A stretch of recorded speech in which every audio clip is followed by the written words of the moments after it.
इस वक्त की बड़ी खबर आपको सीधा दिल्ली से बता रहे हैं। बड़ी खबर, नितिन नवीन बीजेपी की नई टीम का ऐलान कर दिया गया है। 13 राष्ट्रीय उपाध्यक्ष बनाए गए हैं। 8 राष्ट्रीय महामंत्री के नामों का ऐलान कर दिया गया है। इस वक्त की बड़ी खबर आपको बता रहे हैं। और बड़ी खबर यह भी, स्मृति ईरानी, इन्हें महासचिव बनाया गया है। दिल्ली से इस वक्त की बड़ी खबर आपको बता रहे हैं। बीजेपी की नई टीम को लेकर कयास लगाया जा रहा था कि किन राज्यों से कौन से वो बड़े नाम हैं, कौन से वो सीनियर नेता है जिन्हें केंद्र में स्थान दिया जाएगा नितिन नवीन की नई टीम में। और क्योंकि आने वाले समय में तमाम बड़े बड़े राज्यों में चुनाव है और ऐसे में जाहिर तौर पर सभी की इस बात पर नजर थी कि तमाम राज्यों से किन्हें जिम्मेदारी सौंपी जाती है। ऐसे में बीजेपी की नई टीम का ऐलान हो चुका है। 13 राष्ट्रीय उपाध्यक्ष बनाए गए हैं। 8 राष्ट्रीय महामंत्रियों के नामों का ऐलान हुआ है और कई महत्वपूर्ण नाम निकलकर सामने आ रहे हैं।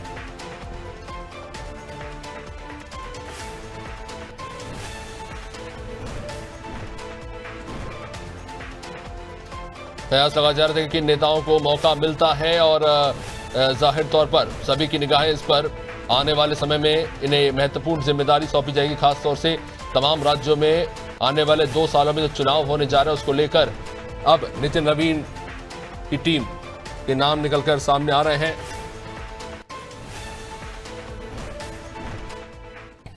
तो चलिए, हमारे पॉलिटिकल एडिटर मनोज वर्मा इस वक्त हमारे साथ जुड़ चुके हैं। मनोज जी, जाहिर तौर पर कयास से लगाए जा रहे थे, मध्य प्रदेश से भी कई नाम निकलकर सामने आ रहे थे जिन्हें कयास लगा जाते केंद्र में वहां पे जगह दी जाएगी। नितिन नवीन की नई टीम में 8 राष्ट्रीय महामंत्रियों के नाम घोषित हो चुके हैं। जाहिर तौर पर सभी ने 13 राष्ट्रीय उपाध्यक्ष बनाए गए हैं। क्या किस तरह से देखें इन नामों को? देखिए, निश्चित तौर पर सबसे पहले हमको मध्य नजरिए से देखना पड़ेगा कि जो पूर्व राष्ट्रीय हमारे प्रदेश अध्यक्ष बी डी शर्मा, उनको संकुल प्रभारी बनाया गया है। तो सबसे बड़ा जो मीडिया का संयोजक आशीष अग्रवाल, जो मध्य प्रदेश बीजेपी के मीडिया प्रभारी हैं, उनको एक महत्वपूर्ण जिम्मेदारी मिली है नेशनल टीम में। कविता पाटिल, जो बी डी शर्मा की टीम में प्रदेश उपाध्यक्ष थी, उनको इस टीम में स्थान मिला है। लाल सिंह आर्य, जो कि राष्ट्रीय अनुसूचित मोर्चे के प्रदेश राष्ट्रीय अध्यक्ष थे, उनको उपाध्यक्ष बनाया गया है। इसके साथ ही गजेंद्र सिंह पटेल को राष्ट्रीय महामंत्री बनाया गया है। बी डी शर्मा संकुल संयोजक बने हैं। तो मध्य प्रदेश के नजरिए से अगर हम बात करें तो कुछ चौंकाने वाले नाम जरूर है, लेकिन जो कयास लगाए जाए, जैसे गजेंद्र पटेल, लाल सिंह आर्य, कविता पाटिल आए, तो सबको इसमें टीम में स्थान मिला है। सबसे चौंकाने वाली वापसी रही है स्मृति ईरानी की, जिनको राष्ट्रीय महासचिव बनाया है। फायर ब्रिगेड नेत्री मानी जाती है। राहुल गांधी को उन्हीं के गढ़ अमेठी से चुनाव हराया था। इसके साथ ही विनोद तावड़े और सुनील बंसल, जो कि राष्ट्रीय महासचिव, उनको बरकरार रखा गया है। विनोद तावड़े हाल ही में राज्यसभा से उनको भेजा गया है और महाराष्ट्र के बड़े नेता माने जाते हैं। और सुनील बंसल मूलतः राजस्थान के रहने वाले हैं, लेकिन हाल ही में हमने देखा था कि उनको पश्चिम बंगाल का जो प्रभारी बनाया गया था, तो उन्होंने जबरदस्त उनके नेतृत्व में जो काम हुआ, बीजेपी की सरकार बनी थी।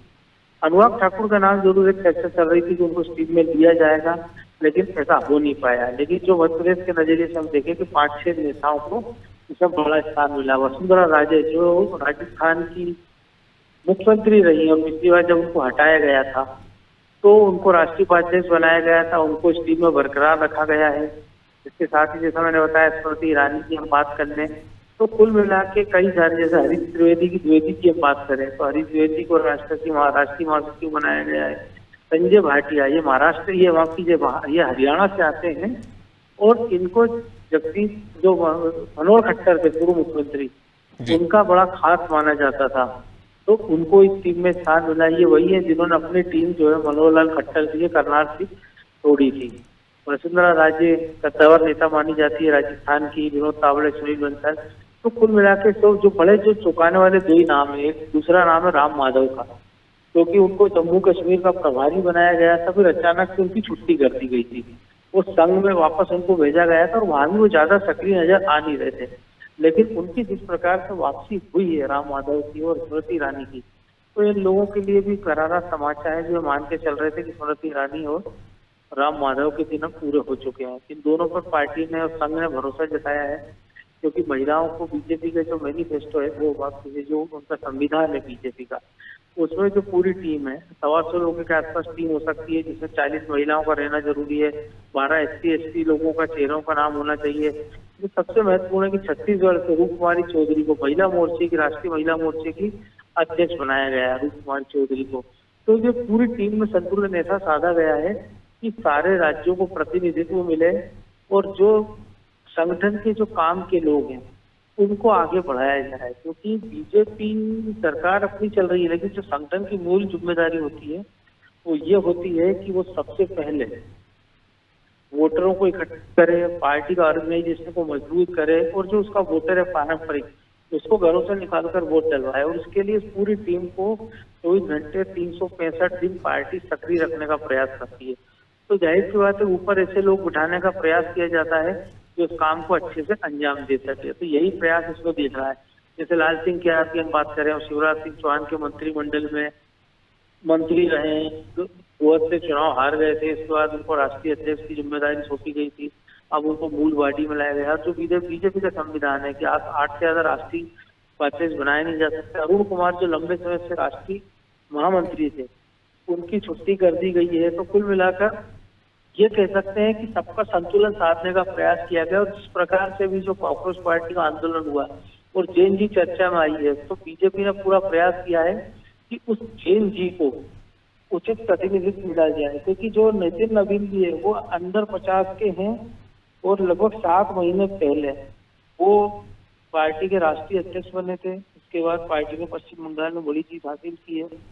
सारे लोगों को प्रयास किया गया है, जैसे जिन्होंने ने नाम दिया अभी, जैसे अब उत्तराखंड का है तो तीरथ सिंह रावत को इसमें शामिल किया गया है, वाइस प्रेसिडेंट बनाया गया है, राष्ट्रीय उपाध्यक्ष। उड़ीसा से बैजंती पांडा ये पहले से टीम में थे। डी पुरंदेश्वरी आंध्र प्रदेश से आती है, ये भी पिछली टीम में थी। रेखा वर्मा को उत्तर प्रदेश से स्थान मिला, अगले साल वहाँ इलेक्शन होना है।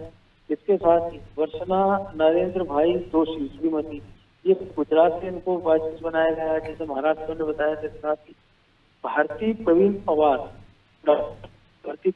ये बताया गया। सरदार मनप्रीत सिंह बादल इनको पंजाब से लाया गया है, क्योंकि अगले साल ही हमने देखा है कि इस साल के अंत तक पंजाब में चुनाव होना। इसके साथ ही प्रोफेसर तारिक मंसूर तो उत्तर प्रदेश में लिए गए हैं। ये पहले से भी जो बीजेपी के राष्ट्रीय टीम में शामिल थे पिछली बार जो जेपी नड्डा की टीम थी। इसके साथ ही मधुरेंद्र ये वेस्ट बंगाल से इनको स्थान मिला है। मुंबई से श्री जगपत शिव प्रकाश को स्थान मिला गया है, नेशनल ज्वाइंट जनरल सेक्रेटरी बनाया गया है। यानी ये पहले जो थे चौधान सिंह को छत्तीसगढ़ से आए थे, उनको national joint general secretary organisation बनाया गया और जो राष्ट्रीय महामंत्री थे उनको अपने ही पद बरकरार रखा गया है। साथ ही जो 8 राष्ट्रीय महासचिव है उसमें से सतीश पूनिया को इनाम मिला है। हमने देखा कि पश्चिम बंगाल की उनको जिम्मेदारी मिली थी। गजेंद्र पटेल जो कि आदिवासी कोटे से इनको लाया गया है। हरीश द्विवेदी उत्तर प्रदेश से आते हैं, ये संगठन से सीधी जानकार इनको माना जाता है। एबीवीपी के रास्ते से इनको पार्टी में लिया गया है, तो उस कोटे से लिया गया है।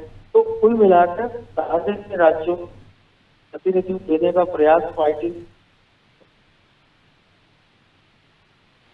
संगठन संयुक्त महासचिव संगठन शिव प्रकाश इनमें कोई चेंज नहीं किया गया है। इसके साथ ही जो 11 राष्ट्रीय सचिव हैं वो उनको अभी बरकरार, उनमें से कुछ का बदलाव किया गया है। अभी अनुराग ठाकुर का जैसे चर्चा कर रही थी कि शायद उनकी वापसी हो सकती है, लेकिन उनको पूरी सूची से निराशा हाथ लगी हो। अभिषेक निश्चित रूप से बहुत बहुत शुक्रिया मनोज जी विस्तृत जानकारी के लिए। जाहिर तौर पर नाम निकलकर सामने आ रहे हैं और भी विस्तृत रूप से एनालिसिस होगा इस पर। जाहिर तौर पर कुछ बड़े नाम और कुछ चौंकाने वाले नाम निकलकर भी सामने आए हैं। भारतीय जनता पार्टी ये लिस्ट आप देख रहे हैं इस पर स्क्रीन पर, पार्टी ने नामों की घोषणा आज कर दी है और उसके जाहिर तौर पर इस मामले को लेकर और विस्तृत एक तरह से एनालिसिस होगा कि जो जिम्मेदारी जो सौंपी गई है इन नेताओं को उसके पीछे पार्टी की क्या रणनीति है।